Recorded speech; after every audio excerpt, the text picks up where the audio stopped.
No es casualidad que el cine vasco viva el buen momento que vive. Tiene que ver, en primer lugar, con el talento de nuestros creadores, de nuestra industria, pero también con la postura que lleva tomando años la Administración, con una sensibilidad y un apoyo claro al cine vasco. Tiene que ver con las asociaciones de productores, tiene que ver con el apoyo de los medios de comunicación, con el apoyo del festival, con el apoyo de ITV. Todos juntos, caminando en la misma dirección, haremos seguro que nuestro cine sea cada vez más fuerte. Ha pasado media vida ya. Déjalo estar. En Urbil apostamos desde hace años por apoyar nuestro entorno y por fomentar el talento y la cultura que nacen aquí, en casa. Es un honor para nosotros formar un año más parte del Zinemaldi, esta vez generando un escaparate adicional para todo Guipúzcoa. Queremos que el cine vasco continúe dando pasos hacia adelante y sea celebrado y disfrutado por todos y todas. Zer esaten digute irudiek? Zer funtzio betetzen dute? Sola en un espacio tan grande, piensa que la llamada es de alguien que se ha equivocado. Irizarren izenean, esan nahi dizuet, ohore bat dela urte guzti hauetan euskal zinemaren eskutik joatea. Irizarrentzako apostu eta konpromezu tinkoa da. Badakigu euskaraz ekoiztea normalean gehiago kostatzen dela, eta harro gaude sorkuntza hori babesteaz. Azkenik, Zinemaldia zoriondu nahiko genuke gure lurra mundu zabalera zabaltzeagatik, eta 72. edizio honekatik. Mila esker. That pointed to my father's gypsy origins. ¿Qué clase de bruja eres tú? Lolo no era una mujer normal.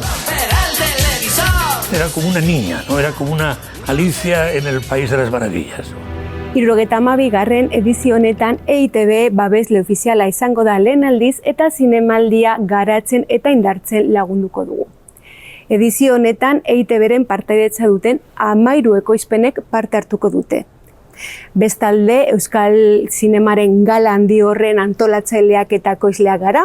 Egile berriak EITB saria banatuko dugu bertan. EITBrentzat euskal talentu emergentea, euskal talentu gazte hori identifikatzea, aintzat hartzea eta saritzea ere garrantzitsua da.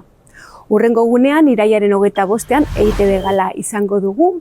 Beraz, gure zinema eta gure kultura mundu osoari erakusteko aukera paregabea izango da Zinemaldia.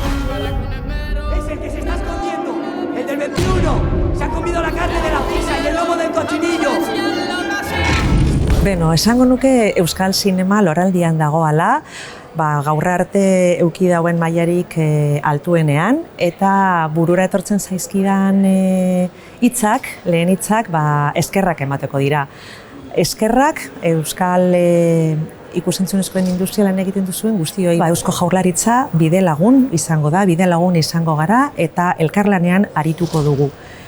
Zeintzuk dira erronkak? Alde batetik dagoen maila altu hori konsolidatzea, eta konsolidatzeaz gain mundura zabaltzea, eta gero 3 azpi erronka. Alde batetik euskarazko ekoizpena sustatu, bigarrenez emakumezkoen ekoizpena sustatu, eta hirugarrenez talentu berria eraiki eta bidean be lagundu. Eskerrik asko.